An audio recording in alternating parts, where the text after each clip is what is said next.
Be me 34, work in human resources, devoted my 20s to the cause.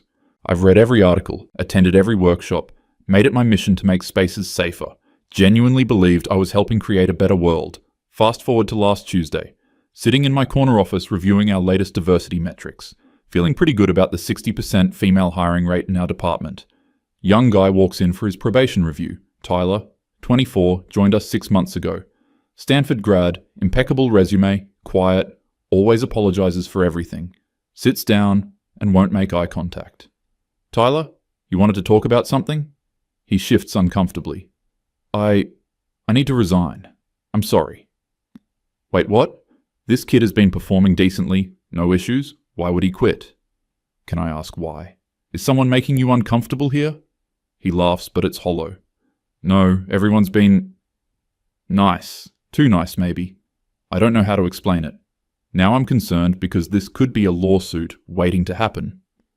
You can tell me anything, this is a safe space. He winces at that phrase. Actually, physically winces. That's kind of the problem, he says. Everything's a safe space. Everyone's so careful around me. I feel like I'm walking on eggshells, made of other eggshells. Try to unpack this. Tyler, we pride ourselves on creating an inclusive environment where men have to apologize for existing, he interrupts, then immediately, sorry, I shouldn't have interrupted you. See? I can't stop apologizing. Feel a weird defensive anger rising. Tyler, nobody's asking you to apologize for being a man. He looks at me for the first time. Aren't you though? Last month's mandatory training was literally called Unpacking Male Privilege in the Workplace.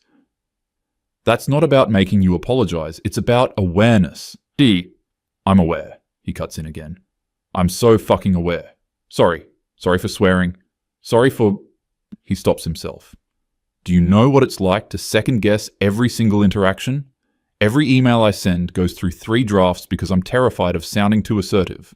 I let Sarah take credit for my algorithm optimization because I didn't want to seem like I was mansplaining my own work. Sarah did present that work. I remember being proud of her initiative. Feel something uncomfortable stirring in my chest. In college, he continues, I had an RA who made all the guys in our dorm attend a seminar on sexual consent that started with, let's discuss how men are socialized to be predators. I was 18. I'd never even kissed anyone, but there I was, nodding along, learning that something was fundamentally wrong with me. Want to tell him he's being dramatic, but he's not raising his voice. He just sounds tired. My little brother is 16, Tyler says. Last week he asked me if it was true that masculinity is a mental illness. Someone told him that. He believed it. He's in therapy now, not because something happened to him, but because he feels guilty about going through puberty. This is clearly an exaggeration. Has to be. Tyler, I think you're conflating criticism of toxic behaviors with what? With just being male? Because from where I'm sitting, they're treated as the same thing.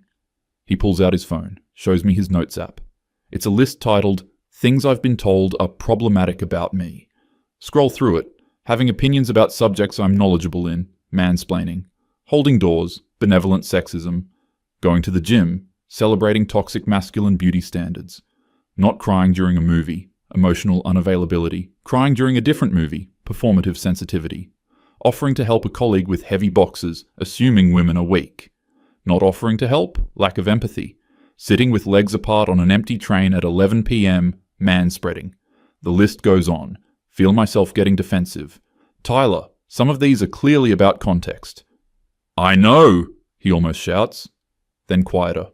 Sorry, I know, that's the problem. The context is that I'm always wrong.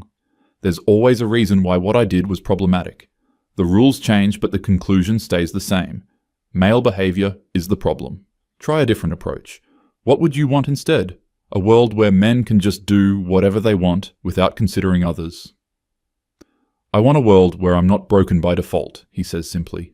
Something about the way he says it, so matter of fact, hits different than expected. I've been on dating apps for 3 years, he continues. Do you know what my bio says? Feminist, emotionally available, here to listen and learn. Do you know how many dates that's gotten me? 0. Not because women don't like those things, but because I sound like I'm apologizing for existing before we've even met. Maybe you're just not meeting the right... My roommate, Jake, he doesn't apologize for anything. Hasn't read a single article about deconstructing masculinity. Posts gym selfies. Says what he thinks. Women love him. And, before you say it, no, he's not an asshole. He's just comfortable being himself. Want to argue that Jake probably is an asshole, but don't actually know Jake. Tyler continues, I spent years becoming the kind of man I was told women wanted. Sensitive, aware, deferential, and you know what I became? Invisible. Or worse, a good friend who gets to hear about the guys they actually want to date. So, this is about dating? I ask, unable to hide my incredulity. Feel like I've found the real issue. Of course it's about not getting laid. No, he says firmly. It's about being told that everything natural to me is dangerous. I wanted to join a boxing gym, and my therapist, yes, I'm in therapy too, asked me to examine why I felt the need to express aggression. I wasn't expressing aggression, I just wanted to hit a bag and get exercise. I wanted to start a business and got lectured about masculine obsession with competition instead of collaboration. I wanted to have an opinion about politics and got told to sit back and listen because I'd had enough centuries of talking. Feel the need to interrupt. Tyler, surely you understand that historically, I'm not history. He's standing now. I didn't own slaves. I didn't prevent women from voting. I didn't write the laws or run the companies or start the wars. I'm just a guy who was born in 1999 and has spent his entire conscious life being told he's part of the problem. Sit back in my chair. This is not how I expected this meeting to go. My dad doesn't get it, Tyler says, sitting back down. He tells me to man up, but that's the thing. I don't even know what that means anymore. Every definition of manhood I was given came with a disclaimer about toxicity. So I opted out. I became nothing. I took up no space. I had no strong opinions. I was whatever I needed to be for everyone else. And it's killing me. There's silence. Can hear the office hum outside. Where will you go? I finally ask. Colorado. My uncle has a construction company. He needs guys who can frame houses and show up on time. No diversity seminars. No unpacking privilege. Just work. Feel a strange panic. You have a degree from Stanford and you're going to do construction? Yeah, he says, and he's smiling for the first time. Maybe I'll build something real instead of optimizing ad algorithms. Maybe I'll work with guys who don't apologize for having opinions. Maybe I'll remember what it feels like to just be. He gets up to leave. Pause. Tyler, wait. Turns back. Do you really think it's that bad? The messaging, I mean. Do you think we... Catch myself. Don't finish the question. But he answers anyway. Do I think you poisoned my generation? I think you tried to help and didn't realize some of us would drink the whole bottle. Leaves. Sit there for a long time. Start thinking about things I haven't let myself think about. My nephew, who's 22 and still lives at home, barely leaves his room. My friend's son, who's on his third gap year because he can't decide what he's allowed to be passionate about. The young men in our company who speak in meetings like they're constantly bracing for correction. Pull up our hiring data. Notice something I've celebrated before but feels different now. Our entry-level positions are 60% women, but our retention rate for young men under 25 is abysmal. They leave within a year, never thought to ask why. Always assumed they couldn't handle workplace equality. Start scrolling through the mandatory training modules we make new hires complete. Recognizing your privilege. Allyship in action. When your impact doesn't match your intent. All good things. All necessary. Right? Think about the time I made a joke in a meeting about how nice it was to finally have some estrogen in the engineering department. Everyone laughed. Except the 3 young guys who just nodded along. Would I have made a joke about finally having testosterone somewhere? Think about the motivational poster in our break room. The future is female. What does that say to the 22-year-old guy getting his coffee? Shake my head. No. This is ridiculous. Tyler is just one person. Probably an outlier. Except, start thinking about trends I've noticed but never connected. Young men checking out of higher education. Young men leaving progressive spaces. Young men going quiet in conversations about gender. Always attributed it to fragility. Wounded male egos unable to handle losing privilege. But what if, no, pull up my group chat with my book club friends. All women, all progressive, all my age. Scroll back through months of conversations. Notice how many are about the men in our lives. Brothers, sons, nephews, colleagues. Notice the words we use. Immature, lost, refusing to grow, stuck. Notice we never ask why. We just assume they're failing to adapt to a better world. Get a text from my sister. Can I call you? It's about Josh. Josh is her 19-year-old son. My nephew. The one who doesn't leave his room. Call her. He finally told me what's wrong, she says, crying. What is it? He says he doesn't know how to be. He's terrified of becoming toxic, but he doesn't know what the alternative is. He's paralyzed. Feel something crack in my chest. Did something happen? Did someone tell him? That's the thing, she interrupts. Nobody had to tell him directly. It's everywhere. It's in his classes, his social media, his friend groups. The message that there's something fundamentally wrong with being a young man.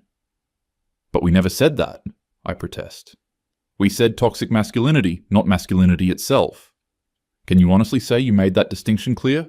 Or did we just assume everyone would understand the nuance while we posted things like men are trash and kill all men as jokes? Remember laughing at those jokes? Remember thinking men who couldn't take those jokes were proving the point? He told me, my sister continues, that he wishes he'd been born a girl. Not because he feels like a girl, but because then people would assume the best about him instead of the worst. Have to sit down. Sarah, I don't think we meant... I know we didn't mean this, but we did it anyway. We were so focused on smashing the patriarchy that we didn't notice we were hammering a bunch of kids who never built it. Hang up, sit in my office as it gets dark outside. Start going down a rabbit hole online. Look up men's mental health statistics, suicide rates, educational attainment, workforce participation, loneliness epidemic. All the trends going the wrong direction. Find forums where young men talk to each other. Expect to find the toxic cesspools I've been warned about. Some of that is there, but mostly find guys who sound like Tyler, confused, hurt, trying to figure out how to exist. One post. I'm 23 and I've never approached a woman because I'm terrified of making her uncomfortable. I've also never been on a date. I don't know what to do. Another. My professor said men need to sit back and make room for other voices, so I stopped participating in class. Now I'm failing because of lack of participation. I can't win. Another. I cried in front of my girlfriend because everyone says men need to show emotions. She broke up with me a week later and told her friends I was weak. They all agreed. Close the laptop. Feel sick. Think about my own dating life. The men I've dated. The ones I respected versus the ones I was attracted to. Uncomfortable truths emerging.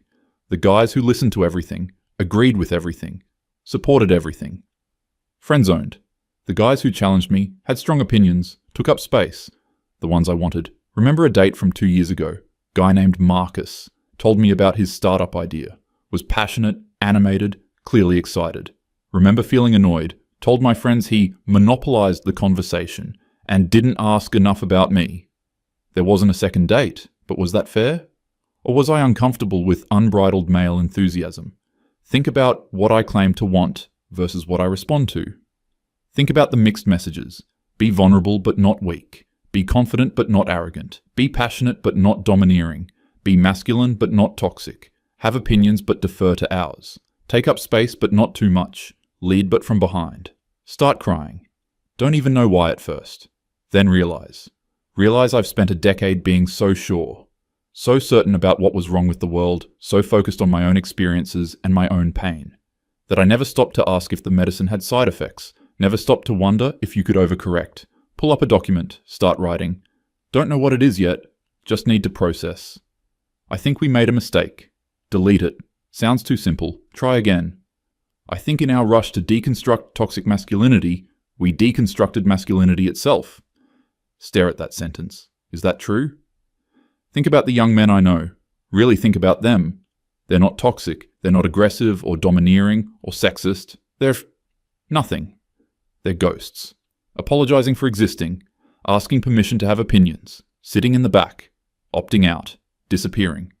Remember a meeting 6 months ago. Pitched an idea for a mentorship program. Women mentoring women in tech. Got approved immediately. Got funding. Got resources. Got celebrated. One of the young guys asked afterward if there would be a men's mentorship program. Laughed at him. Actually laughed. Said, "Men have had mentorship since the beginning of time. It's called history." He never asked about anything again. Now wondering what he needed.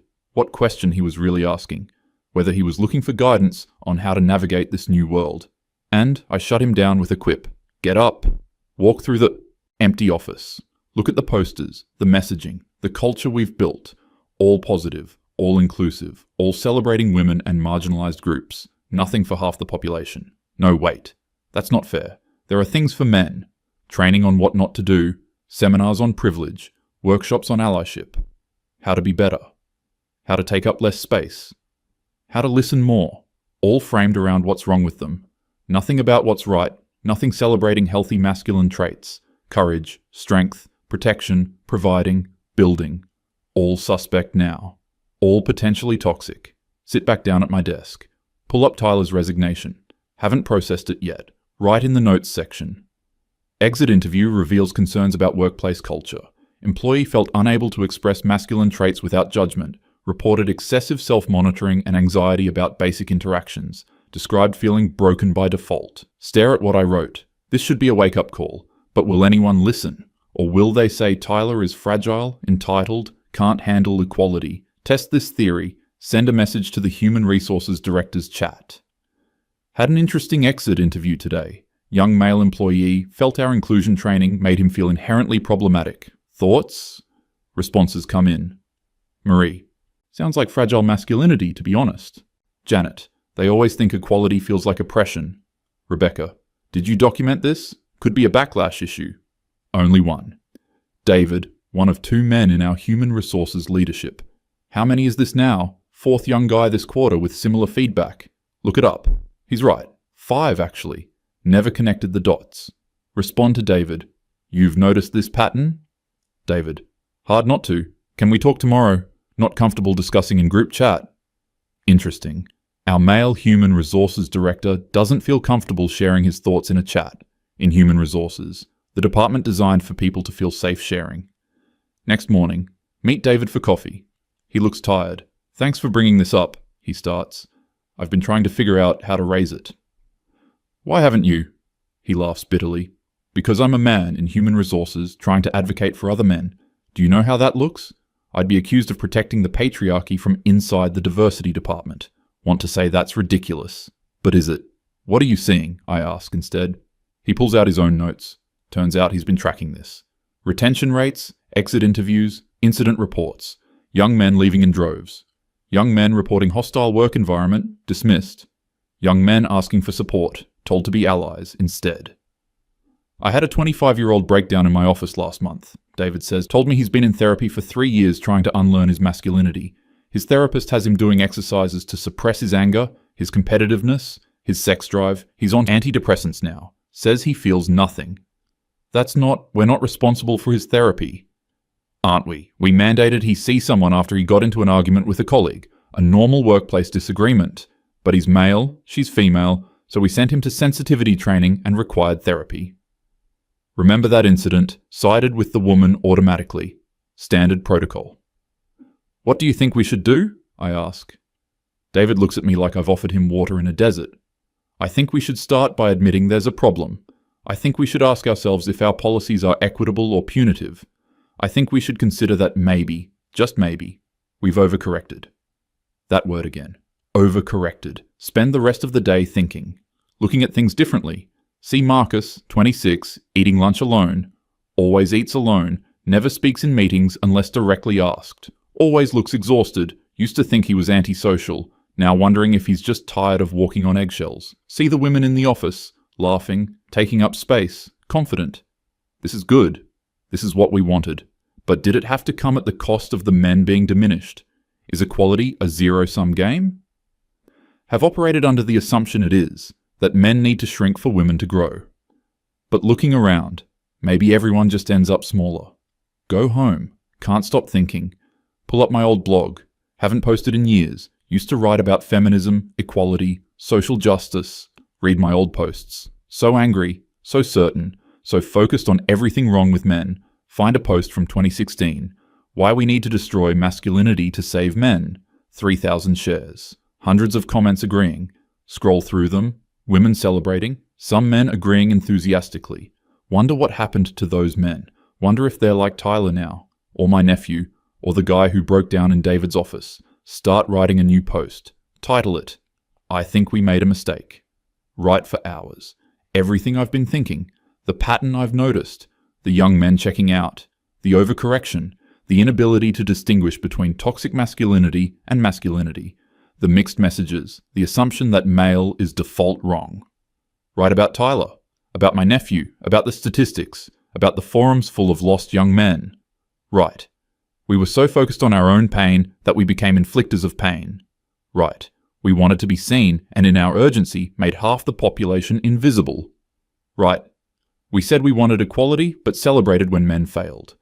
Right until 3 a.m. Read it over. It's honest. It's vulnerable. It's probably career suicide. Hover over the publish button. Think about what will happen. The accusations of betraying feminism, the claims I'm protecting patriarchy, the people who will say I'm just seeking male approval. Think about Tyler moving to Colorado, about my nephew in his room, about the young men disappearing into silence, about the question couldn't finish asking Tyler, do you really think we poisoned an entire generation of men? His answer, I think you tried to help and didn't realize some of us would drink the whole bottle. Hit publish, close the laptop, don't sleep, check the post in the morning. 200 comments already. Brace myself. Half are exactly what I expected. Internalized misogyny. Pick me energy. Couldn't handle being one of the good ones. Men don't need defending. But the other half. Women saying, I've noticed this too. Women saying, my son is struggling with this. Women saying, thank you for saying what I was afraid to. And men, so many men. Young men saying, this is exactly how I feel. Saying, I thought I was the only one. Saying, I've been waiting for someone to notice. One comment from a 23-year-old. I'm in college and I've never raised my hand in class. I wrote my opinions once in a paper and got accused of male aggression in my writing style. I don't know how to write differently, so now I just agree with whatever the professor says. I'm getting straight A's and learning nothing. I'm so tired of being afraid. Read that 3 times. Feel something breaking and building at the same time. Get a call from my boss. We need to talk about your blog post. Here it comes. Walk to her office, prepared for termination. She closes the door, looks at me for a long moment. My son is 28, she finally says. He hasn't dated in 5 years. He's terrified of women, not because he's been abused, but because he's been told his entire adult life that male sexuality is predatory. He's paralyzed. Wasn't expecting this. I've been a feminist my entire life, she continues. I marched, I fought, I raised my son to respect women, to listen, to be aware of his privilege, and somehow he ended up believing he has no right to want anything, no right to pursue anyone, no right to take up any space. She's crying. I don't know how we fix this, she says, but we have to try, because we did this. Our generation did this to theirs. Sit with that. We did this. With good intentions, with righteous anger at real injustices, with genuine desire for a better world. But we did it nonetheless. What do we do? I ask. She wipes her eyes. I don't know, but maybe start by admitting it. Maybe stop treating masculinity itself as the problem. Maybe make space for young men to exist without apology. Nod. Go back to my office. Send an email to Tyler. You were right. I'm sorry. I hope Colorado is good to you. I hope you build something real. And I hope someday someone builds workplaces where people like you don't have to choose between being yourself and being employed. He responds an hour later. Thank you. That means more than you know. For what it's worth, I don't think you're a bad person. I just think you're part of a generation that was so focused on the fight that you didn't notice who was in the crossfire. Read that sentence over and over. Who was in the crossfire? The young men who inherited the blame for systems they didn't create, who tried to be what we told them to be, who suppressed themselves into nothing, who disappeared. Think about how to move forward, realize I don't have all the answers. Maybe that's the first step, admitting I don't know, that the certainty I had was false, that the world is more complicated than oppressor and oppressed, that you can be right about the problem and wrong about the solution, that good intentions can still cause harm. Look at the photo on my desk, me at the Women's March in 2017. Holding a sign, so sure I was on the right side of history, still believe in equality, still believe in justice. But maybe the way forward isn't making anyone smaller. It's making the space bigger, for everyone, including the young men we forgot to consider, including Tyler, including my nephew, including the ones who are quiet now, who opted out, who checked out, who gave up. Sit back in my chair. Long day ahead, long road ahead, but at least now I can see it. The question Tyler couldn't quite ask, the one I couldn't quite answer. Did we poison an entire generation of men? Don't know if poison is the right word, but we hurt them in trying to heal ourselves. We hurt them. And now Now we have to figure out how to acknowledge that, without losing sight of why we started fighting in the first place, how to make room without giving up ground, how to lift everyone up instead of pushing anyone down. Don't have the answers, but at least I'm finally asking the right questions. At least I'm finally looking. At least I'm finally seeing the young men who've been invisible. It's a start. It has to be.